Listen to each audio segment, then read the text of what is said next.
আসসালামু আলাইকুম। আজকে আমরা দেখব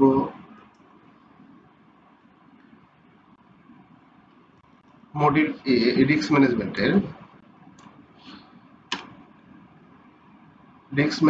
ইন ফাইন্যান্সিয়াল ইনস্টিটিউশনস RMFI এর মডিউল এর গতদিন আমরা আলোচনা করেছিলাম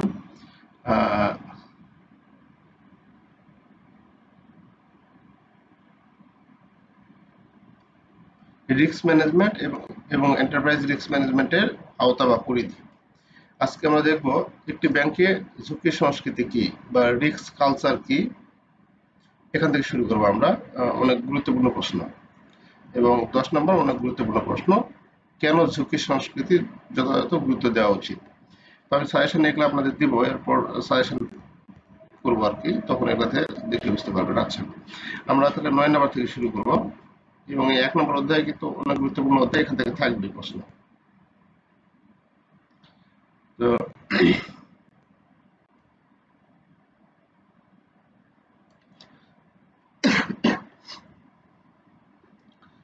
আমরা 9 থেকে দেখব what is risk culture in a bank, ঝুঁকি সংস্কৃতি কি। আচ্ছা, এটাকে যদি আমরা সংক্ষিপ্ত করি, যে ঝুঁকি সংস্কৃতিটাকে, এই পুরো শব্দটাকে মানে যদি আমরা সংক্ষিপ্ত করি, একটা হচ্ছে ঝুঁকি আর একটা হচ্ছে সংস্কৃতি, দুটো শব্দ মিলে আমাদের তৈরি হচ্ছে ঝুঁকি সংস্কৃতি।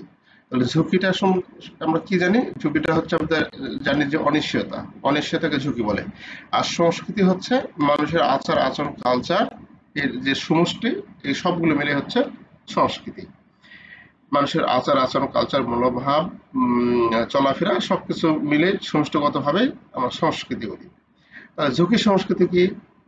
তাহলে এই ঝুঁকি নেওয়ার যে একটা প্রবণতা, ঝুঁকির প্রতি কর্মচারীদের আস্থা, বা ঝুঁকির প্রতি কর্মচারীরা কিভাবে এটা ডিটেক্ট করবে বা কিভাবে এটা প্রশমিত করবে, ঝুঁকিকে কিভাবে পজিটিভলি দেখবে না নেগেটিভলি দেখবে, এই সম্পর্কে যে কোনো একটা প্রতিষ্ঠানের কর্মচারীদের যে মনোভাব, সেটা হচ্ছে আমাদের কাছে ঝুঁকি সংস্কৃতি। সহজ কথা, এটা আমাদের এমনিতে যখন আমরা বলতে চাই তো তখন আমরা এইভাবে উপস্থাপন করতে পারি। এখন এখানে আমাদের বইয়ে দেওয়া আছে যে একটি ব্যাংকের ঝুঁকি সংস্কৃতি বলতে ঝুঁকি ব্যবস্থাপনার ক্ষেত্রে কর্মচারী এবং স্টেক হোল্ডার বলতে ব্যাংকে যারা কি করে, যারা হচ্ছে ইনভেস্টর যাকে বলে, বিনিয়োগকারী, ব্যাংকে যারা বিনিয়োগকারী, স্টেক হোল্ডার, হ্যাঁ, ওদেরকে বলে স্টেক হোল্ডার। কর্মচারী, স্টেক হোল্ডার সম্মিলিত, এদের সম্মিলিত মনোভাব, বিশ্বাস, মূল্যবোধ এবং আচরণকে বোঝায়। তাহলে ঝুঁকি ব্যবস্থাপনার প্রতি বা ঝুঁকির প্রতি, তাহলে ঝুঁকি সংস্কৃতিটা কি? এই জিনিসটাকে আপনি প্রথম অবস্থায় যখন ঝুঁকি সংস্কৃতি কি এটা যদি আপনি মুখস্থ বা কোনো কিছু আনতে যান, তাহলে কিন্তু আপনি দ্বিধাদ্বন্দ্বের মধ্যে পড়ে যাবেন, বা কিভাবে কি লিখবেন এটা কিন্তু আপনার কাছে একটু লেগে যাবে। কিন্তু আপনি এই দুটো ওয়ার্ডকে ভেঙে নেবেন, আস্তে আস্তে করে ভেঙে নেবেন, ভেঙে নিয়ে আস্তে আস্তে ওইগুলোকে সংজ্ঞায়িত করার চেষ্টা করবেন। তাহলে আপনি ওই দুটাকে যখন সম্মিলিত করবেন, তখন আপনি সহজে একটা সংজ্ঞা দিতে পারবেন। আপনার মতো করে আপনি একটা সহজে এবং প্রাসঙ্গিক সংজ্ঞা আপনি দিতে পারবেন। তাহলে ঝুঁকি সংস্কৃতি কি? যে একটি ব্যাংকে, যেহেতু ব্যাংকের কথা বলা আছে, তাহলে আপনাকে ব্যাংকে নিয়ে আসতেই হবে। একটি ব্যাংকে ঝুঁকি ব্যবস্থাপনার ক্ষেত্রে বা ঝুঁকি ব্যবস্থাপনার ক্ষেত্রে কর্মচারী, ব্যাংকে কারা থাকে? কর্মচারী এবং স্টেক হোল্ডার, তাই না? মালিক পক্ষ। তাহলে কর্মচারী এবং স্টেক হোল্ডারদের সম্মিলিত মনোভাব, বিশ্বাস, মূল্যবোধ এবং আচরণকে ঝুঁকি সংস্কৃতি বলে। এটি এমন একটি উপায় এটি এমন একটি উপায় যেখানে কিভাবে একটি প্রতিষ্ঠানের কর্মীরা শীর্ষ ব্যবস্থাপনা থেকে শুরু করে ফ্রন্ট লাইন স্টাফরা তাদের দৈনন্দিন ক্রিয়াকলাপ এবং সিদ্ধান্ত গ্রহণের প্রক্রিয়াগুলিতে ঝুঁকি উপলব্ধি করে, বোঝে, প্রতিক্রিয়া জানায়, এবং কিভাবে ঝুঁকি ব্যাংকের সামগ্রিক ব্যবসায়িক কৌশল এবং সিদ্ধান্ত গ্রহণের প্রক্রিয়ার সাথে একত্রিত হয়। তো মোট কথা এখানে অনেক বড় দেওয়া আছে। মোট কথা, এটি এমন একটি প্রক্রিয়া যেখানে ব্যাংকের ঊর্ধ্বতন কর্মকর্তা থেকে শুরু করে এবং বা মালিক পক্ষ থেকে শুরু করে অধস্তন কর্মকর্তা পর্যন্ত, তারা ব্যাংকের দৈনন্দিন যে ক্রিয়াকলাপ হয়, দৈনন্দিন যে ব্যাংকের যে ধরনের অপারেশনাল কাজকর্ম হয়, সেই অপারেশনাল কাজকর্মের ঝুঁকিগুলো উপলব্ধি করে, বোঝে, তারা নিজেদের মধ্যে আলোচনা করে, এবং এটা কিভাবে প্রশমিত হবে এই জিনিসগুলো তারা নিজেরা আলোচনা করে বা ডিসকাস করে। এই যে আলোচনা করা, ডিসকাস করা, এই জিনিসটা হচ্ছে আমাদের কাছে ঝুঁকি সংস্কৃতি। এই একটি কথার উপর বেসিস করে আপনার আপনি এখন এটার উপর বানিয়ে লিখতে হবে। যে যাই বলুক বা যে যেটাই বলুক, যে এই একটি কথার উপর ভিত্তি করে আপনাকে বানিয়ে লিখতে হবে যে আমরা ঝুঁকিগুলোকে চিহ্নিত করি, আমরা ঝুঁকিগুলোকে মূল্যায়ন করি, আমরা ঝুঁকিগুলো নিয়ে আলোচনা করি। এই আলোচনার ইয়াটা থাকাটাই নামই হচ্ছে ঝুঁকি সংস্কৃতি। এই আলোচনার যে কালচারটা থাকা, এই আলোচনার হচ্ছে সিস্টেমটা থাকার নামই হচ্ছে ঝুঁকি সংস্কৃতি। আচ্ছা, এর উপর আপনি বানিয়ে লিখতে পারেন। এখন বানে আপনি মনে করবেন যে বানে কিভাবে লিখবেন। বানে এই সংজ্ঞাটা এটা যদি আপনি উপস্থাপন করতে পারেন তাহলে এটা বানিয়ে লিখতে পারবেন। দেখুন, তারপরে বলা আছে সুষ্ঠু ঝুঁকি সংস্কৃতি কার্যকর করার জন্য ব্যবস্থাপনা অপরিহার্য, যথাযথ ঝুঁকি শনাক্তকরণ, মূল্যায়ন, প্রশমিতকরণ। আপনি একটা কথা মনে রাখবেন, এই মানে রিস্ক ম্যানেজমেন্টে কিন্তু আপনাকে অবশ্যই এই ধাপগুলো মনে রাখতে হবে। প্রায় প্রায় প্রশ্নে এই কথাগুলো আসবে। ঝুঁকি শনাক্তকরণ, মূল্যায়নকরণ, প্রশমিতকরণ, মানে পর্যায়িতকরণ, এই ধরনের কথা কিন্তু বারবার আসবে। ঝুঁকি শনাক্ত করতে হবে, ঝুঁকি মূল্যায়িত করতে হবে, ঝুঁকি শ্রেণীবিভাগ করতে হবে, ঝুঁকি প্রশমিত করতে হবে, নিয়ন্ত্রণ করতে হবে, এই ধরনের কথা বারবার আসবে। তাহলে একটি সুষ্ঠু ঝুঁকি সংস্কৃতি কার্যকর, ঝুঁকি ব্যবস্থাপনার জন্য অপরিহার্য। মানে ঝুঁকি ব্যবস্থাপনাটা কি, এর আগে দেখে আসলাম আমরা ঝুঁকি ব্যবস্থাপনা। ঝুঁকিকে কিভাবে আমরা মিটিগেট করব, ঝুঁকিকে কিভাবে আমরা প্রশমিত করব, এর যে কৌশল অবলম্বন করা, এই কৌশল অবলম্বন করাটা হচ্ছে ঝুঁকি ব্যবস্থাপনা। তাহলে এই ঝুঁকি ব্যবস্থাপনা আমরা কখন এটা করতে পারবো? ঝুঁকি ব্যবস্থাপনা হচ্ছে যে ঝুঁকিকে আমরা প্রশমিত করব, মানে ঝুঁকিকে আমরা নির্মূল করব, বা ঝুঁকিকে আমরা গ্রহণ করব, এরকম। ঝুঁকি গ্রহণ করাও কিন্তু একটা ঝুঁকি ব্যবস্থাপনার মধ্যে পড়ে। তো এই গ্রহণ করব বা নির্মূল করব, এর প্রথম স্টেপ হলো কি ঝুঁকি সংস্কৃতি। কারণ ঝুঁকি সংস্কৃতি যদি না থাকে তাহলে ব্যবস্থাপনা, আপনি ঝুঁকি যদি আপনি আলোচনা না করবেন তাহলে কিন্তু ঝুঁকি ব্যবস্থাপনা কিন্তু কার্যকর সফলভাবে হবে না। কারণ ঝুঁকি যদি আপনি ধরতে না পারেন যে এটা আপনার ঝুঁকি হচ্ছে, আপনার ব্রাঞ্চে কোন কাজ ঝুঁকি হচ্ছে, এটা যদি আপনি ধরতে না পারেন তাহলে ওটার ব্যবস্থাপনার কি প্রক্রিয়া নেবেন আপনি তো বুঝতেই পারেন না ঝুঁকি এটা তৈরি হচ্ছে না ঝুঁকি হয়নি। তাহলে এই জন্য আমাদের ঝুঁকি সংস্কৃতি থাকতে হবে। তাহলে ঝুঁকি সংস্কৃতি থাকলে আমরা ঝুঁকি ব্যবস্থাপনার জন্য একটা কার্যকর হাতিয়ার হিসেবে কাজ করবে। এবং যথাযথভাবে ঝুঁকি মূল্যায়ন, চিহ্নিতকরণ, প্রশমিত এবং প্রতিক্রিয়া করার জন্য একটি প্রতিষ্ঠানের ক্ষমতাকে উল্লেখযোগ্যভাবে প্রভাবিত করতে পারে। একটি শক্তিশালী ঝুঁকি সংস্কৃতি স্বচ্ছতা, জবাবদিহিতা এবং ঝুঁকি ব্যবস্থাপনার জন্য একটি সক্রিয় দৃষ্টিভঙ্গি বৃদ্ধি করে। যখন একটি দুর্বল নেতিবাচক ঝুঁকি সংস্কৃতি আত্মতুষ্টি, দুর্বল সিদ্ধান্ত গ্রহণ এবং অপ্রত্যাশিত চ্যালেঞ্জ এবং সংকটের ঝুঁকি বাড়ায়। মানে যে ঝুঁকি আমাদের মানে শক্তিশালী ঝুঁকি সংস্কৃতি বলতে আপনার কঠোরভাবে যদি এই ঝুঁকির প্রতি আপনি কঠোরতা হয়, জিরো টলারেন্স থাকে, তাহলে সেক্ষেত্রে আপনার প্রতিষ্ঠান স্বচ্ছতা, জবাবদিহিতা থাকবে। আর যদি ঝুঁকির প্রতি ওইরকম না থাকে, কে কি কাজ করতেছে করুক, সমস্যা নেই, যেভাবে চলতেছে চলুক, এই যে এটা হচ্ছে কি, এটা আত্মতুষ্টি প্লাস দুর্বল সিদ্ধান্ত গ্রহণ এবং অপ্রত্যাশিত চ্যালেঞ্জ এবং সংকটের ঝুঁকি বাড়াবে। আচ্ছা, ঝুঁকি সংস্কৃতি আমরা দেখলাম, মোটামুটি একটা ঝুঁকি সংস্কৃতি ধারণা পেলাম। এটা এভাবে লেখার একটু চেষ্টা করবো। আর শেষে বলা আছে যেটা ঝুঁকি সংস্কৃতি বলতে বোঝায় একটি প্রতিষ্ঠানের সকল কর্মকর্তা এবং কর্মচারীদের সামষ্টিক মূল্যবোধ, দৃষ্টিভঙ্গি, বিশ্বাস এবং একটি প্রতিষ্ঠানের মধ্যে আচরণ যা কিভাবে ঝুঁকিকে উপলব্ধি করে, পরিচালনা করে এবং প্রতিক্রিয়া জানায়। আচ্ছা, মোট কথা আমাদের ম্যান পাওয়ারদের যারা থাকবে সেই ম্যান পাওয়ার সম্বন্ধে ঝুঁকির প্রতি মনোভাব, বিশ্বাসকে আমরা ঝুঁকির সংস্কৃতি বলবো। আচ্ছা, তারপরে আমাদের বলা আছে কেন ঝুঁকির সংস্কৃতি যথাযথ গুরুত্ব দেওয়া উচিত। এখন এই ঝুঁকি সংস্কৃতি কেন গুরুত্ব দেওয়া উচিত, এটা কিন্তু আপনি যথেষ্ট অ্যান্সার আপনার জানা আছে। আমরা ঝুঁকি সংস্কৃতিকে কেন গুরুত্ব দেব? প্রথমে আমাদের প্রতিষ্ঠানের লক্ষ্য অর্জনের সহায়তা। আমাদের প্রতিষ্ঠান যদি লক্ষ্য অর্জন করতে চাই তাহলে অবশ্যই আমাদের ঝুঁকি সংস্কৃতিকে গুরুত্ব দিতে হবে। যদি গুরুত্ব দেই তাহলে আমরা লক্ষ্য অর্জনের যে প্রতিবন্ধকতা আছে সেই প্রতিবন্ধকতাগুলো আমরা সহজে দূর করতে পারবো, তাই না? এটা আমরা দূর করতে পারবো। একে অপরের প্রতি আত্মবিশ্বাস, একে অপরের প্রতি হচ্ছে সৌহার্দ্যপূর্ণ আচরণ, এরকম কথা আপনি বানিয়ে লিখতে পারেন। যে ঝুঁকি, যখন আপনি কারো একটা ঝুঁকি সংশ্লিষ্ট থাকবে, তখন আপনার প্রতি আরেকজন, আপনি যখন কারো ঝুঁকি দিবেন বা কারো ঝুঁকি যখন ধরে দিবেন, তাহলে সে আপনার প্রতি কৃতজ্ঞ থাকবে যে না, আমার এই কাজ এইভাবে করা হচ্ছে, এইভাবে করতে হবে। মানে এই জিনিসগুলো আপনি কিন্তু বানিয়ে লিখতে পারেন। মানে আপনি যে ডেস্কে কাজ করেন, আপনার ডেস্কের কাজ এবং আর পাশের ডেস্কের কাজ, এই দুইজনের মধ্যে পর্যালোচনা করা কেন দরকার, এটা পজিটিভলি এই জিনিসগুলো আমরা আলোচনা করব। তো এখানে আছে ঝুঁকি প্রশমন। প্রথমে বলা আছে ঝুঁকি প্রশমন, মানে ঝুঁকিকে আমরা কি করব, নির্মূল করব, ঝুঁকিকে আমরা দাবিয়ে রাখবো, সেটাকে বলে ঝুঁকি প্রশমন। তাহলে কোনো ঝুঁকি তৈরি হওয়ার আগে সেটাকে আমরা প্রশমন করব আমরা। তাহলে এই জন্য আমাদের ঝুঁকি সংস্কৃতি থাকা দরকার, আমাদের দুইজনের মধ্যে আলোচনা থাকা দরকার। তারপরে হচ্ছে কৌশলগত সিদ্ধান্ত গ্রহণ। কৌশলগত সিদ্ধান্ত গ্রহণ আমরা করতে পারি, ঝুঁকি সংস্কৃতি যদি থাকে তাহলে আমরা কৌশলগত সিদ্ধান্ত গ্রহণ করব। কৌশলগত সিদ্ধান্ত কি? যে সিদ্ধান্তগুলো সাধারণত দীর্ঘমেয়াদী হয়, যে সিদ্ধান্তগুলো সাধারণত দীর্ঘমেয়াদী হয় সেই সিদ্ধান্তগুলো সাধারণত কৌশলগত সিদ্ধান্ত বলে। তো সেই কৌশলগত সিদ্ধান্ত গ্রহণে আমরা আহ, কৌশলগত সিদ্ধান্ত গ্রহণ করতে পারি যদি ঝুঁকি সংস্কৃতি থাকে। দীর্ঘমেয়াদী কোনো একটা পরিকল্পনা করতে পারি যে আমরা আগামী 5 বছর পর আমরা টেকনোলজির দিক থেকে আমাদের ব্যাংক 1 নাম্বার থাকবে, বাংলাদেশের মধ্যে 1 নাম্বার থাকবে। এটা আপনি একটা কৌশলগত দিক নিলেন, ব্যাংকে কৌশলগত সিদ্ধান্ত নিলেন যে আগামী 5 বছরের মধ্যে টেকনোলজির দিক থেকে আমার ব্যাংক 1 নাম্বারে থাকবে। এই যে একটা সিদ্ধান্ত নিলেন, এটা হচ্ছে কৌশলগত সিদ্ধান্ত। এখন এই টেকনোলজির দিক থেকে আপনি কি কি ঝুঁকি আছে, কি কি ঝুঁকি তৈরি হয়, কি কি ঝুঁকি তৈরি হবে বা হবে না, কোনগুলো গ্রহণ করা উচিত, কোনগুলো উচিত নয়, এই জিনিসগুলো আমাদের নিজেদের মধ্যে আলোচনার কালচার যদি না থাকে, তাহলে কিন্তু এটা আমাদের 1 নাম্বারে পৌঁছা কখনো সম্ভব না। সেটা আমাদের কৌশলগত সিদ্ধান্ত গ্রহণ। তারপরে খ্যাতি ব্যবস্থাপনা। আমরা খ্যাতি ব্যবস্থাপনা আমাদের খুব ভিত মজবুত হতে পারে, মানে আমরা সুনাম কুড়াতে পারি যদি আমাদের এরকম কালচার থাকে।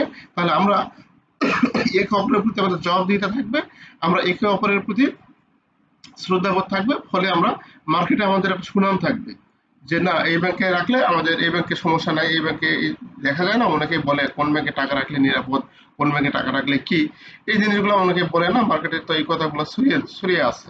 তাহলে এই জিনিসগুলো কোথা থেকে আসে? এটা একটা স্বচ্ছতা থেকে আসে, একটা ব্যাংকের স্বচ্ছতা, ব্যাংকের হেলথ, ইকোনমিক্যাল হেলথ কিরকম, এখান থেকে আসে। তারপরে হচ্ছে প্রবিধান প্রতিপালন। প্রবিধান প্রতিপালন, এই পয়েন্টটা কিন্তু আপনার অধিকাংশ পয়েন্টের ক্ষেত্রে হবে।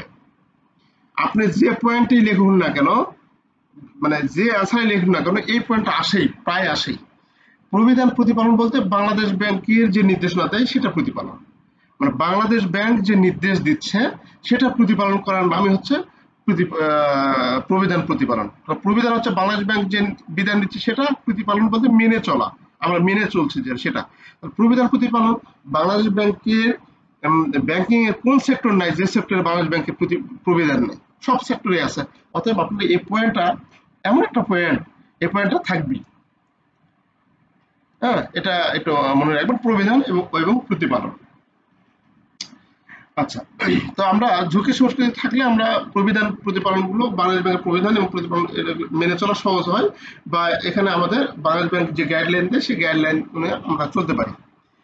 উদ্ভাবন এবং বৃদ্ধি, আমরা নতুন নতুন কোনো কিছু আমরা উদ্ভাবন করতে পারি। যেমন এখানে বলা আছে যে একটু অত্যাধিক ঝুঁকি প্রতিরোধী সংস্কৃতি উদ্ভাবন এবং আহ, বৃদ্ধিকে রোধ করতে পারে। বিপরীতে একটি স্বাস্থ্যকর ঝুঁকি সংস্কৃতি গণনাকৃত ঝুঁকি গ্রহণকে উৎসাহিত করে, যা উদ্ভাবন এবং প্রতিযোগিতামূলক সুবিধা এবং ব্যবসা প্রসার করতে পারে।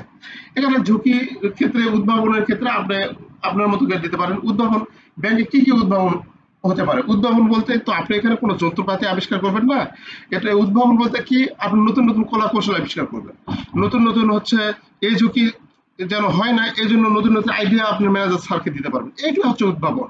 আপনি নতুন নতুন প্রোডাক্টের কথা বলতে পারেন, আপনি ম্যানেজার স্যারকে বলতে পারেন, ম্যানেজার তার ঊর্ধ্বতন কর্মকর্তাকে কর্মচারীকে বলবে, এটা হচ্ছে উদ্ভাবন। তাহলে এই তো এরকম উদ্ভাবন করতে পারি, আমরা নতুন নতুন আইডিয়া ক্রিয়েট করতে পারি ঝুঁকির সংস্কৃতি যদি থাকে। তার কর্মচারী নিযুক্তি, একটি ইতিবাচক ঝুঁকির সংস্কৃতি সহ প্রতিষ্ঠানের কর্মচারীরা বেশি নিযুক্ত এবং প্রতিশ্রুতিবদ্ধ থাকে। যখন কর্মচারীরা মনে করেন যে তাদের আলোচনায় অংশগ্রহণ করতে দেওয়া হয় এবং তারা ঝুঁকিপূর্ণ আলোচনায় অবদান রাখতে পারে, তখন তাদের প্রতিষ্ঠানের সাফল্য সর্বোচ্চ চেষ্টা করার সম্ভাবনা বেশি থাকে। তাহলে কর্মচারী নিযুক্তি এটা যদি আপনার কাছে যে পয়েন্টটা, আরেকটা কথা বলি, যে পয়েন্টটা আপনার কাছে একটু 19-20 লাগবে, একটু মানে আপনি ধরতে একটু সমস্যা হবে, সে পয়েন্টটা বাদ দিবেন। সে পয়েন্টটা একদমই বাদ, টোটালি বাদ। ওটাই যে জোর করে পড়তে হবে এরকম কিন্তু না। আমি কিন্তু সে প্রথম থেকে বলে আসছি, যে পয়েন্টটা বা যে অংশটুকু আপনার কাছে খারাপ লাগবে, পড়তে কষ্ট হচ্ছে বা আপনি ধরতে পারছেন না, সে অংশ টোটালি বাদ। আচ্ছা, তাহলে এটা হচ্ছে বলা আছে যে ওই ইতিবাচক ঝুঁকি সংস্কৃতি সহ প্রতিষ্ঠানের কর্মচারীরা বেশি নিযুক্ত এবং প্রতিশ্রুতিবদ্ধ থাকে। তাহলে ঝুঁকি সংস্কৃতি এটা যদি ইতিবাচক হয়ে থাকে, তাহলে সেক্ষেত্রে কর্মচারীরা আমাদের বেশি অ্যাট্রাকটিভ হয় বা বেশি প্রতিশ্রুতিবদ্ধ হয়ে থাকে, মানে একে অপরের প্রতি প্রতিশ্রুতি। আর যে সকল ঝুঁকি আমাদের বেশি ঝুঁকিপূর্ণ হবে, সেসব ক্ষেত্রে আমাদের কর্মচারীদের সাফল্য আহ,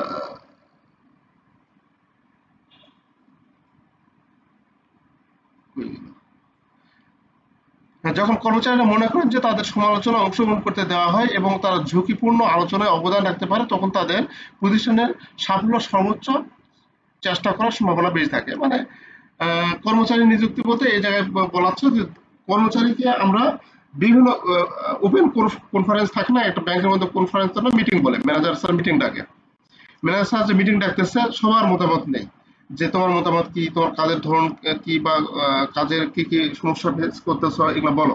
এই যে বলার অধিকার দিচ্ছে, এই যে মতামত নেওয়ার অধিকার দিচ্ছে, এটাই মূলত এখানে বলা আছে যে কর্মচারীকে যখন এরকম আমরা স্পেস দেব, কর্মচারীরা একটু পজিটিভলি নেবে এবং তারা ম্যানেজার স্যারের প্রতি খুশি হবে এবং ম্যানেজমেন্টের প্রতিও খুশি হবে যে না, এরকম কালচার আমাদের এখানে আছে।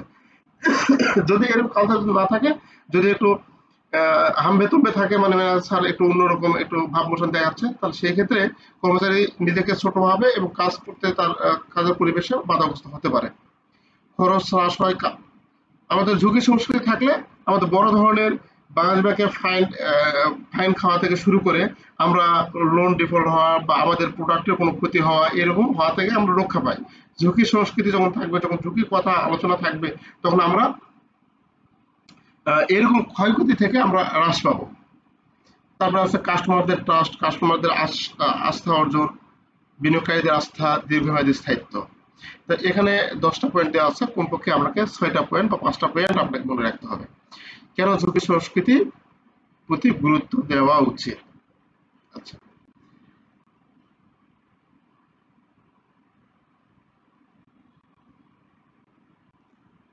ঝুঁকি সংস্কৃতি পরিচালনা প্রক্রিয়া আলোচনা করুন।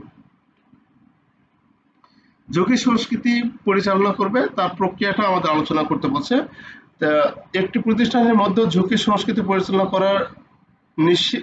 পরিচালনা নিশ্চিত করার জন্য গুরুত্বপূর্ণ যে ঝুঁকি গ্রহণ করা প্রতিষ্ঠানের উদ্দেশ্য এবং ঝুঁকির ক্ষুধার মধ্যে সামঞ্জস্য। তো ঝুঁকি ক্ষুধা বা ঝুঁকি প্রবণতা, এই বিষয়টা হচ্ছে একটু আপনাদের বলি। আহ, ঝুঁকি ক্ষুধা অনেক সময় কথা আসতে পারে বা ঝুঁকি প্রবণতার কথা আসতে পারে। তো ঝুঁকি ক্ষুধা বলতে বোঝায়, ক্ষুধা বলতে কি বোঝায়, কোনো কিছু খাওয়ার বা কোনো কিছু পাওয়ার আকাঙ্ক্ষা আমাদের, তাই না? বা আমরা খাওয়ার আকাঙ্ক্ষা, এটা হচ্ছে ক্ষুধা। তা ঝুঁকির ক্ষুধা বলতে কি, ঝুঁকি খাওয়ার আকাঙ্ক্ষা বা ঝুঁকি পাওয়ার আকাঙ্ক্ষা। যদি এইভাবে আপনি স্বাভাবিকভাবে আলোচনা যদি করি, আমরা এইভাবে একটা আলোচনা করতে পারি। তাহলে ঝুঁকি ক্ষুধা বলতে কি বুঝি, ঝুঁকি নেওয়ার প্রবণতা। ঝুঁকি নেওয়ার প্রবণতাকে ঝুঁকি ক্ষুধা বলে বা ঝুঁকি প্রবণতা বলে। কোন প্রতিষ্ঠানের ঝুঁকি নেওয়ার প্রবণতা, আপনার এখন মনে হবে ঝুঁকি তো অনিশ্চয়তা, অনিশ্চয়তা আবার নেওয়া কেন? ঝুঁকি যদি আমরা না নিই, তাহলে আমরা তো প্রফিট অর্জন করতে পারবো না।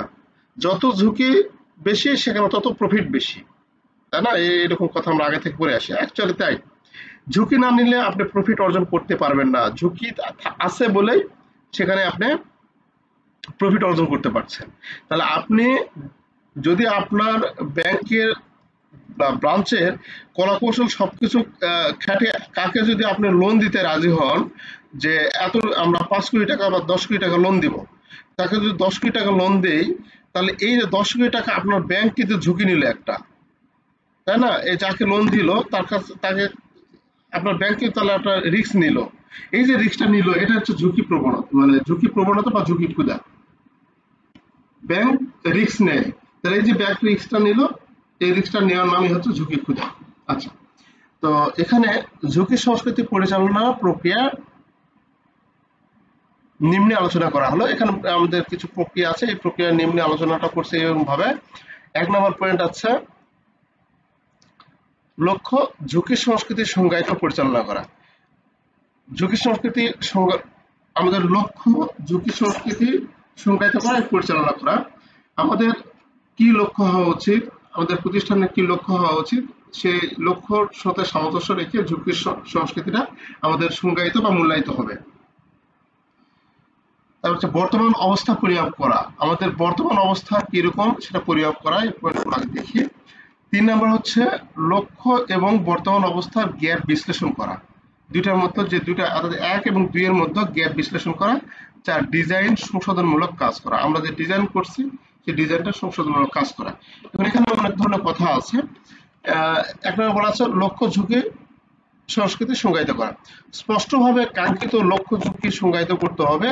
এর মধ্যে প্রতিষ্ঠানের ঝুঁকির প্রবণতা, ঝুঁকি সহনশীলতা এবং ঝুঁকির মনোভাব প্রতিষ্ঠা অন্তর্ভুক্ত। শিল্প নিয়ন্ত্রক পরিবেশ এবং প্রতিষ্ঠানের কৌশলগত উদ্দেশ্যগুলির মতো বিষয়গুলি বিবেচনা করতে হবে। 2 শীর্ষ ব্যবস্থাপনা থেকে শুরু করে সকল স্তরের কর্মচারীদের মধ্যে সাথে যোগাযোগ করতে হবে, নিশ্চিত করতে হবে যে সবাই বুঝতে পারে এবং পছন্দসই ঝুঁকি সংস্কৃতির সাথে অন্তর্ভুক্ত। তাহলে আমাদের এখানে লক্ষ্য ঝুঁকি সংস্কৃতি সংজ্ঞায়িত করতে হবে, ঝুঁকি সংস্কৃতির সম্বন্ধে বলতে হবে যে এটা এইভাবে আমাদের কাজ করতে হবে বা এইভাবে আমাদের যখন কোনো কাজ করবো তখন এই জিনিসগুলো আমাদের সতর্কতা অবলম্বন করতে হবে, এই জিনিসগুলো আমাদের সংজ্ঞায়িত করতে হবে। এবং ঝুঁকির প্রতি আমাদের ঝুঁকির প্রবণতা থাকতে হবে, ঝুঁকির প্রবণতা মানে বললাম তো ঝুঁকি নেওয়ার প্রবণতা থাকতে হবে, সেটা সহনশীলতা মাত্রা আমাদের থাকতে হবে। আমাদের শিল্প নিয়ন্ত্রক পরিবেশ প্রতিষ্ঠানের কৌশলগত উদ্দেশ্যগুলির মতো বিষয়গুলি বিবেচনা করতে হবে। আবার সবকিছু আমাদের পারিপার্শ্বিক যে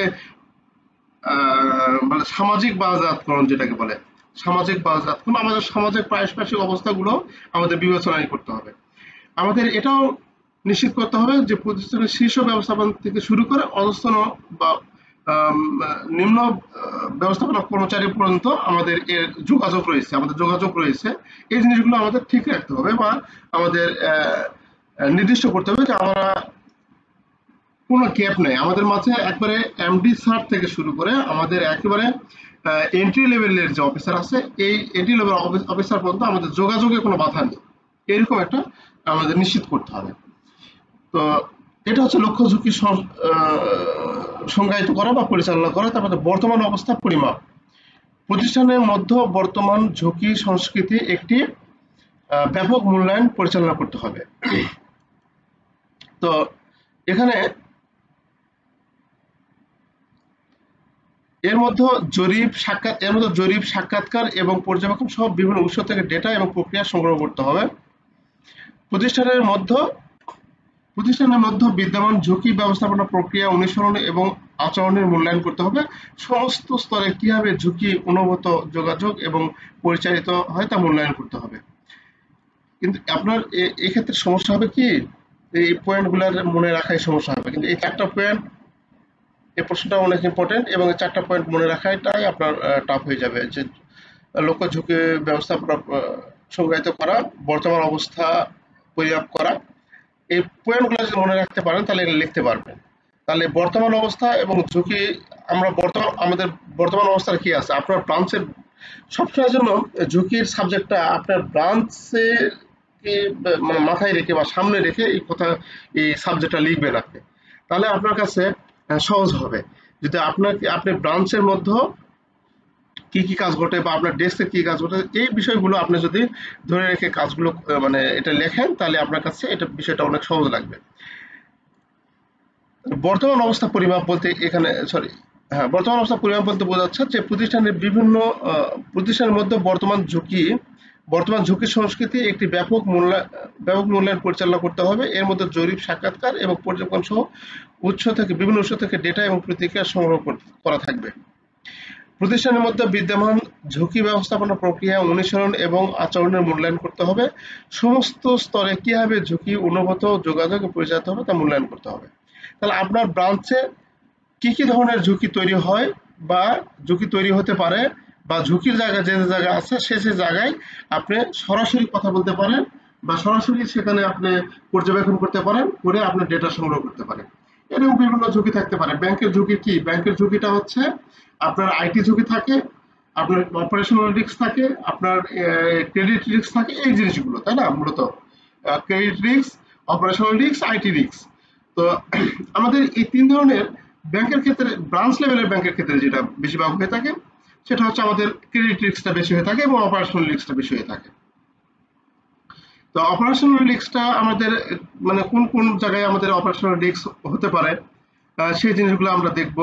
আপনার ব্রাঞ্চে আপনার ক্রেডিট অফিসারে কোনো ডকুমেন্টস ছাড়াই লোন দিয়ে দিচ্ছে, এটা একটা রিস্ক হতে পারে। আপনার অ্যাপ্রুভাল ছাড়াই, কোনো কাস্টমারের অ্যাপ্রুভাল ছাড়াই আপনার জিবি ইনচার্জ আরটিজিএস সে ইয়ে করে দিয়েছে, পাস করে দিয়েছে, বা কোনো ক্লিয়ারেন্স চেক পাস করে দিয়েছে, হ্যাঁ, এগুলা রিস্ক, এগুলো একটা রিস্ক। তারপরে আছে আপনার টেলাররা কি করছে, এনআইডি ছাড়াই ক্যাশ পেমেন্ট করেছে, অথবা কোনো কাস্টমারের সঙ্গে সে ছেড়ে ফেলা টাকা নিয়ে আসছে, যেটা টেলারদের সবচেয়ে বড় একটা আতঙ্ক বা সবচেয়ে বড় একটা খারাপ লাগার বিষয়। ছিঁড়ে ফেলা টাকা এখন নিয়ে আসে, ওটা চেঞ্জ করে দিতে হবে। আবার বাংলাদেশ ব্যাংক থেকেও সেটা চেঞ্জ করে দেয় না, টেলার নিয়ে তাহলে পকেটে নিয়ে বসে থাকবে। এটা একটা মানে খুবই একটা আতঙ্কের একটা বিষয় আর কি। তো এটা আবার কমপ্লেন হয়, এটা আবার বাংলাদেশ ব্যাংকের ম্যানেজারের কাছে দৌড় মারছে ওই কাস্টমার, এরকম হয়ে যায়। তো এই জিনিসগুলো আমাদের দেখতে হবে যে কোন জায়গায় কোন কাজে আমাদের গাফিলতি হচ্ছে, বা কোন কাজে আমাদের বিরক্ত বোধ করছি, বা কোন কাজে করছি না, বা কোনটা, এই জিনিসগুলো আমাদের ধরে তুলতে হবে আর কি। এটা সরজীবনে হতে পারে। আপনি যদি ক্রেডিট মানে টাকা যদি আপনার কাউকে দেন, লোন দেন, তাহলে সে প্রতিষ্ঠানকে লোন দেবেন, সেখানে গিয়ে সরজীবনে আপনি এলাকাবাসীর কাছ থেকে শুনবেন, এরকম কথাগুলো এখানে বলা আছে যে আপনি সরজীবনে সেখান থেকে ডাটা করবেন, তারপরে আপনি আপনার প্রতিবেদন আপনার ম্যানেজার স্যারকে দিবেন। প্রতিষ্ঠানের মধ্যে বিদ্যমান ঝুঁকি, প্রক্রিয়া, অনুশীলন, আচরণের মূল্যায়ন থাকতে হবে। আমাদের এই আচরণগত মূল্যায়ন থাকতে হবে। মূল্যায়ন যদি না থাকে তাহলে আমরা করতে পারবো না। আপনি আপনার ব্যাংকে একজন অফিসার কোনো কাজ করে না, চুপ করে সারাদিন খালি ঘুমাই না, অলসে বসে থাকে বা কোনো কিছু করে না, মানে এরকম থাকে আর কি, ব্যাংকে দু এক পিস থাকে। সে দেখা যায় যে রেটিং এ ভালো বা কোনো কিছু, সে সবকিছু ভালো যাচ্ছে, কিন্তু এই জিনিসগুলো ম্যানেজারকে একটা নিরপেক্ষ রেটিং ব্যবস্থা থাকতে হবে, যে না রেটিং 1 2 3 4 5 এই রেটিং গুলো থাকতে হবে, এবং এই রেটিংটা শুধু ম্যানেজার স্যারের দেখবে, এবং এটা ম্যানেজার স্যারের উপরের কর্তৃপক্ষ দেখবে, সেটা নিচের গুলো কেউ দেখতে পারবে না যে স্যার কাকে কোন রেটিং দিচ্ছে। তাহলে এই বিষয়গুলো যদি থাকে আমাদের, তাহলে এই জিনিসগুলো মূল্যায়ন প্রক্রিয়া যদি আমাদের থাকে, তাহলে আমাদের সহজে আমাদের ব্যাংকের অবস্থা সম্পর্কে আমরা বুঝতে পারবো যে না কতটা জবাবদিহিতা বা কতটা স্বচ্ছতা রয়েছে। তো প্রতিষ্ঠানের বিদ্যমান ঝুঁকি, প্রক্রিয়া, অনুশীলন, আচরণের মূল্যায়ন থাকতে হবে। সমস্ত স্তরে কিভাবে ঝুঁকি অনুভূত, যোগাযোগ এবং পরিচালিত হয় তা মূল্যায়ন করতে হবে। তাহলে এই জিনিসগুলো আমাদের ব্রাঞ্চের মধ্যে থাকতে হবে। তারপর লক্ষ্য এবং বর্তমান অবস্থার মধ্যে গ্যাপ বিশ্লেষণ। আমাদের এই যে লক্ষ্য নির্ধারণ করছি, আমাদের এই লক্ষ্য এবং বর্তমান অবস্থা, এই বর্তমান অবস্থার মধ্যে গ্যাপ নির্ধারণ করো, যে লক্ষ্য, ঝুঁকি, সংস্কৃতির সাথে মূল্যায়ন, আমরা যে মূল্যায়ন করলাম, কর্মচারী মূল্যায়ন করলাম, তার মধ্যে তুলনা করতে হবে যে কোনটা আমাদের কোন জায়গায় গ্যাপ রয়েছে, ফাঁক রয়েছে কোন জায়গায়। এই ফাঁক এবং ক্ষেত্রগুলি চিহ্নিত করতে হবে, যেখানে বর্তমান ঝুঁকি সংস্কৃতি থেকে কি ঘাটতি আছে। তাহলে আমরা এই দুটোর মধ্যে দেখবো যে কোন জায়গায় আমাদের কি বর্তমান ঝুঁকি সংস্কৃতির সম্বন্ধে কোন জায়গায় আমাদের কি ঘাটতি রয়েছে, এই জিনিসটা আমরা সহজে বুঝতে পারবো। তো এই বিষয়টা আমরা বুঝতেই পারছেন যে আমরা আমাদের উদ্দেশ্য বা লক্ষ্য, সংস্কৃতি, ঝুঁকি সংস্কৃতির লক্ষ্য, সে লক্ষ্য এবং আমাদের বর্তমান অবস্থা, এই দুটার মধ্যে যখন আমরা গ্যাপ দেখতে পাবো, যখন ব্যবধান দেখতে পাবো, তখন আমরা আমাদের ঝুঁকি সংস্কৃতিটা থেকে কি ঘাটতি আছে সেই ঘাটতিটা আমরা পেয়ে যাব। এই গ্যাপগুলি বা ফাঁকাগুলির মূল কারণগুলি বিশ্লেষণ করতে হবে। তার নেতৃত্ব, সাংগঠনিক কাঠামো, যোগাযোগ, প্রণোদনা এবং অন্যান্য কারণের সাথে সম্পর্কিত কিনা তা নির্ধারণ করতে হবে। ঝুঁকি সংস্কৃতি, বাজারের ব্যবস্থা, প্রতিযোগিতা নিয়ন্ত্রণে। আচ্ছা, তারপরে আছে ডিজাইন এবং সংশোধনমূলক কাজ। আমরা যে এখানে গ্যাপ পাইলাম, যে গ্যাপটা পাইলাম, সেই গ্যাপটা আমরা ডিজাইন করব সংশোধনমূলক কাজ দিয়ে। আমরা কিভাবে এটা করলে আমরা এই গ্যাপটা দূর করতে পারবো, কিভাবে আমরা স্মুথলি কাজ করতে পারবো, এই জিনিসগুলো আমাদের এখানে নিয়ে আসতে হবে, মানে নির্দিষ্ট করতে হবে যে আমরা এই কাজ করলে আমরা এটা এটা আমরা ইয়া করতে পারবো।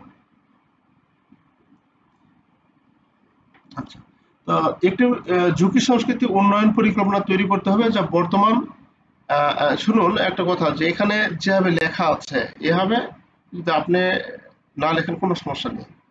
আপনি যদি বুঝে স্টেপ বাই স্টেপ লেখেন, একটা পয়েন্ট দেন, তিনটা এখানে পাঁচটা ছটা পয়েন্ট আছে, পাঁচটা ছটা পয়েন্ট দেওয়ার দরকার নেই, বা একটা প্যারাগ্রাফ করে লেখেন, প্রাসঙ্গিকতা বজায় করে লেখেন, দেখবেন যে ভালো মার্ক পাবেন এক্ষেত্রে। হ্যাঁ, আচ্ছা। তো এখানে একটি ঝুঁকি সংস্কৃতি উন্নয়ন পরিকল্পনা তৈরি করতে, যা বর্তমান এবং লক্ষ্য ঝুঁকি সংস্কৃতির মধ্যে ব্যবধান কমানোর নির্দিষ্ট ফর্ম বা উদ্যোগের রূপরেখা দেয়। প্রতিষ্ঠানের মধ্যে নির্দিষ্ট ব্যক্তি বা দলকে পরিকল্পনা বাস্তবায়নের দায়িত্ব অর্পণ করুন। প্রতিটি কর্মের জন্য স্পষ্ট জবাবদিহিতা নিশ্চিত করতে হবে। স্বল্পমেয়াদী এবং দীর্ঘমেয়াদী কৌশলের মিশ্রণ বাস্তবায়ন থাকতে হবে। স্বল্পমেয়াদী কর্মের মধ্যে প্রশিক্ষণ, সচেতনমূলক কর্মসূচি অন্তর্ভুক্ত থাকতে পারে। যখন দীর্ঘমেয়াদী, আচ্ছা, চলমান মূল্যায়ন প্রক্রিয়া থাকতে, আচ্ছা, এটা আপনি আপনার মতো করে লিখতে হবে। তবে আমাদের এই চারটা পয়েন্টটা জানা জরুরি। এই চারটা পয়েন্টটা অবশ্যই আমরা একটু জানার চেষ্টা করব বা মনে রাখার চেষ্টা করব। আচ্ছা, এতক্ষণ গেল রিস্ক কালচার, ঝুঁকি সংস্কৃতি গেল। এখন আসবে ঝুঁকি কৌশল, স্ট্র্যাটেজি। রিস্ক স্ট্র্যাটেজি সবগুলা কিন্তু একই রকমই। হ্যাঁ, সবগুলা কিন্তু একই রকমই। আপনার এই ভাষাগুলা বা ইয়াগুলা সবগুলো একই রকম মনে হবে। ঝুঁকি কৌশল, তাহলে ঝুঁকি কৌশলটা কি? আবার আমি ওই আগের ফরম্যাটে চলে যাই। ফরম্যাটটা হচ্ছে যে ঝুঁকি এবং কৌশল দুটো আলাদা করবেন। ঝুঁকি, অনিশ্চয়তা। কৌশল কি?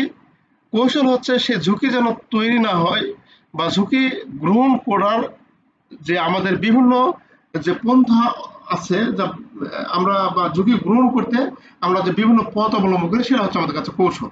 বা ঝুঁকিগুলাকে প্রশমিত করতে যে বিভিন্ন পথ অবলম্বন করি, সেটা হচ্ছে আমাদের কাছে কৌশল। তাহলে ঝুঁকি কৌশল কি?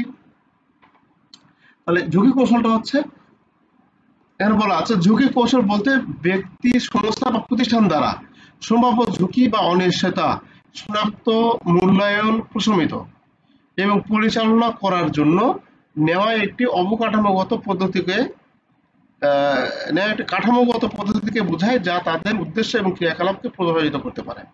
বিশাল বড়, অনেক বড় করে দেওয়া আছে।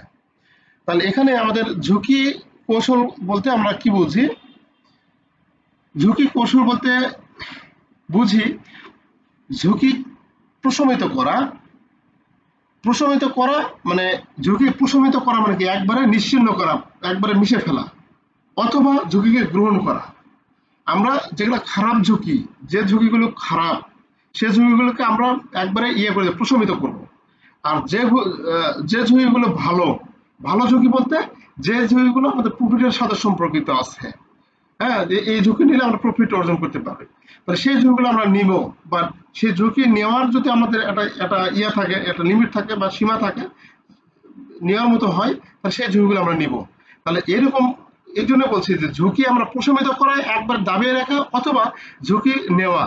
এই নেওয়ার জন্য যে আমাদের প্রক্রিয়া বা পদ্ধতি, সেটা হচ্ছে কৌশল। ঝুঁকি প্রশমিত করা অথবা আমরা ঝুঁকি পরিচালনা করা, বা আমরা ঝুঁকি নেওয়াকে গ্রহণ করার যে কৌশল বা করার যে প্রক্রিয়া, একে আমরা ঝুঁকি কৌশল বলি। তাহলে এখানে সেটা ব্যাপকভাবে লেখা আছে। ঝুঁকি কৌশল বলতে কোনো ব্যক্তি, সংস্থা, প্রতিষ্ঠান দ্বারা সম্ভাব্য ঝুঁকি বা অনিশ্চিত শনাক্ত,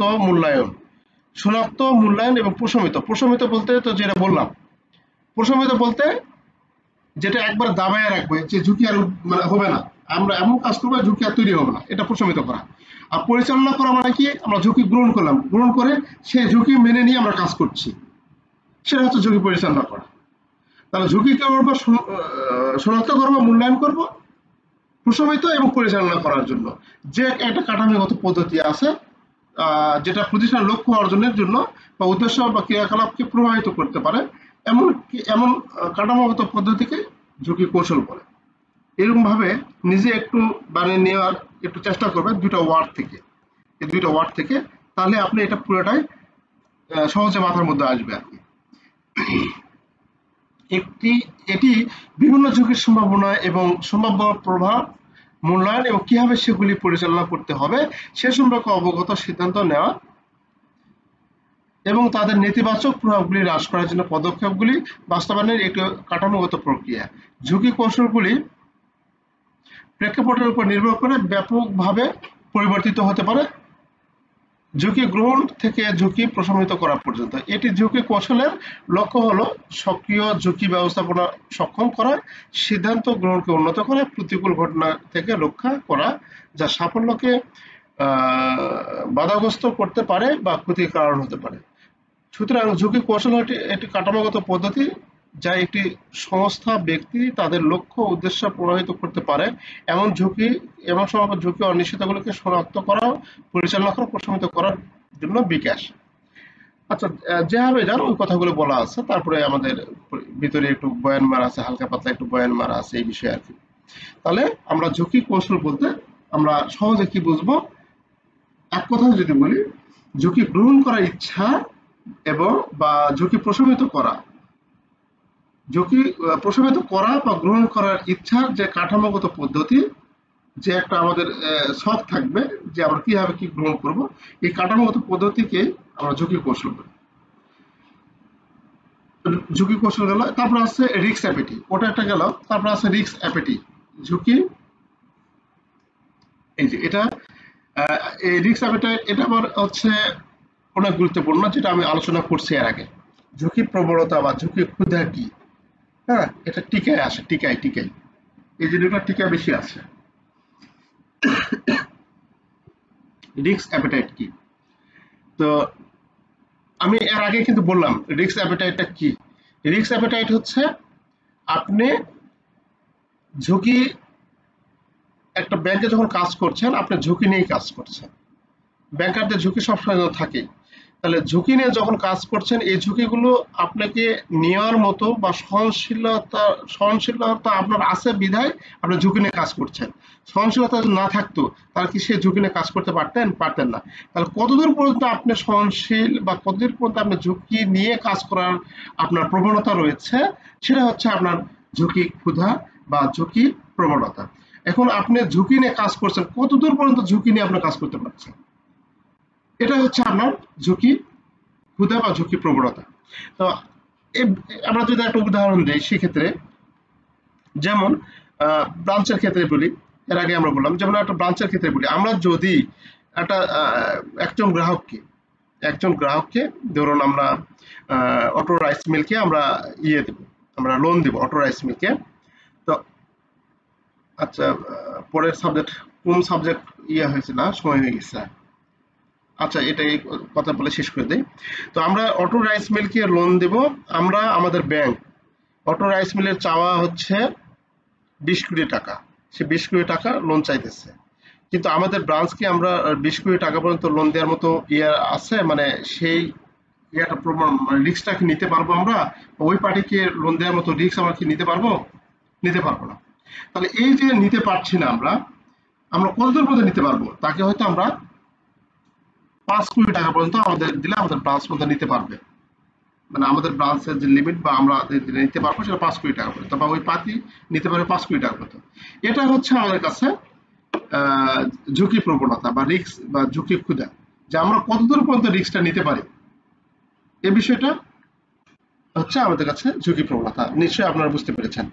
এখন আপনি আপনার ব্যাংকে, শুধু এদের ক্রেডিটের ক্ষেত্রে এটা, আপনার ব্যাংকে কতদূর পর্যন্ত ঝুঁকি নিতে পারে, বাংলাদেশ ব্যাংকের যে বিভিন্ন গাইডলাইন আছে, সেই গাইডলাইন অনুযায়ী আপনার ব্রাঞ্চ কতদূর পর্যন্ত তারা এসএমএ লোন দিয়েছে, বা কতদূর পর্যন্ত তারা বাংলাদেশ ব্যাংকে টাকা জমা প্রদানের ক্ষেত্রে, বিশেষ করে টর্ন নোট যখন টাকা জমা পড়ে সেই ক্ষেত্রে ফাইন নেওয়ার যে একটা প্রবণতা, তারা ফাইন কতদূর পর্যন্ত দিতে পারে, কতদূর পর্যন্ত দিতে পারে না, এই বিষয়গুলো আসছে একটা। তো এইরকম আপনার ব্রাঞ্চ এরকম ক্ষতি কতদূর পর্যন্ত বা ঝুঁকি কতদূর পর্যন্ত নিতে পারে, সেটার নামই হচ্ছে ঝুঁকি প্রবণতা। আর ঝুঁকি প্রবণতা অবশ্যই প্রত্যেকটা ব্যাংকে থাকবে। ঝুঁকি প্রবণতা না থাকলে সেই ব্যাংক তো চলতে পারবে না, কারণ সে অ্যাডভান্স দিতে পারবে না, সে লোন দিতে পারবে না, না দিতে পারলে সে তো ব্যাংক চলবে না। এখানে আমাদের ঝুঁকি প্রবণতার কথা বলা আছে। ঝুঁকি প্রবণতা বলতে বোঝায় ঝুঁকির স্তর এবং ধরন যা ব্যাংক তার ব্যবসায়িক উদ্দেশ্য সাধনে গ্রহণ করতে ইচ্ছুক। তাহলে ঝুঁকির স্তর বা ধরন যেটা ব্যাংক গ্রহণ করতে ইচ্ছুক, যে ঝুঁকি, তাহলে এটা যখন আপনি স্বাভাবিকভাবে যখন ভাববেন যে ব্যাংক আবার ঝুঁকি গ্রহণ করতে ইচ্ছুক, তাহলে গ্রহণ করার যে ইচ্ছা বা প্রবণতা সেটা তো ঝুঁকি প্রবণতা বা ঝুঁকির ক্ষুধা। তো তাহলে অবশ্যই ইচ্ছুক, ইচ্ছুক না হলে আপনার ব্যাংক লোন দিচ্ছে কেন? কারণ লোন তো এটা রিস্ক, এটা রিস্কের কাজ। তার মানে রিস্ক আপনার ব্যাংক নিচ্ছে, মানে ঝুঁকি আপনার ব্যাংক নিচ্ছে, বিধায় আপনার ব্যাংক প্রফিট করছে। তাহলে এই ঝুঁকি নেওয়ার ইচ্ছা কতটুকু আছে সেটা আপনার বা ব্যাংকে বা ব্রাঞ্চের হেলথের উপর সেটা নির্ভর করবে। এটি প্রতিষ্ঠানের সুযোগগুলি কাজে লাগানোর ঝুঁকি, এখানে বলা আছে একটি প্রতিষ্ঠানের সুযোগগুলি কাজে লাগানোর জন্য ঝুঁকি নেওয়ার ইচ্ছা এবং সম্ভাব্য ক্ষতির বিরুদ্ধে সুরক্ষার জন্য ঝুঁকি হ্রাস করার প্রয়োজনীয়তার মধ্যে সম্ভাব্য প্রতিনিধিত্ব করে। ঝুঁকি প্রবণতা একটি প্রতিষ্ঠানের লক্ষ্য, আর্থিক শক্তি এবং ঝুঁকি ব্যবস্থাপনার ক্ষমতা এবং এর সামগ্রিক ঝুঁকি সংস্কৃতির মতো কারণগুলি দ্বারা প্রভাবিত হয়। ঝুঁকির প্রবণতা বোঝা এবং সংজ্ঞায়িত করা বিনিয়োগ কৌশল, অপারেশনাল ক্রিয়াকলাপ সম্পর্কে সচেতন সিদ্ধান্ত নেওয়ার জন্য অত্যন্ত গুরুত্বপূর্ণ। আচ্ছা, ঝুঁকির প্রবণতা বিবৃতিকে ব্যাংক যে ধরনের ঝুঁকি নিতে ইচ্ছুক সেই সাথে ঝুঁকি এক্সপোজারের সর্বোচ্চ স্তরের রূপরেখা দেয় যা এটি গ্রহণ করতে ইচ্ছুক। এতে পরিমাণগত এবং গুণগত উভয় ব্যবস্থায় অন্তর্ভুক্ত থাকে, যেমন মূলধনের পর্যাপ্ততা বলা আছে। যাই হোক, মূল কথা ঝুঁকি গ্রহণের ইচ্ছাটাই হচ্ছে আমাদের ঝুঁকি ক্ষুধা বা ঝুঁকি প্রবণতা। এটা আমাদের ইয়েকে থাকে, কিন্তু আমাদের টিকায় থাকে। দেখেন এর আগে দেখলাম রিস্ক কালচার দেখেছি, রিস্ক কালচারের পর আবার দেখলাম হচ্ছে রিস্ক কৌশল, মানে রিস্ক স্ট্র্যাটেজি দেখছি। তারপরে এখানে আছে রিস্ক টলারেন্স, এরপরে আসবে রিস্ক টলারেন্স। এগুলো আমাদের টিকায় থাকে, এগুলো আমাদের টিকায় থাকে। হ্যাঁ, মানে ঝুঁকি সহনশীলতা কি, মানে আপনি কতদূর পর্যন্ত ঝুঁকি সহ্য করতে পারবেন সেই জিনিসটা আমরা সামনে আলোচনা করবো। এখন যাদের কম আছে তারা একটু একটু জয়েন করবেন, যাতে কম আছে।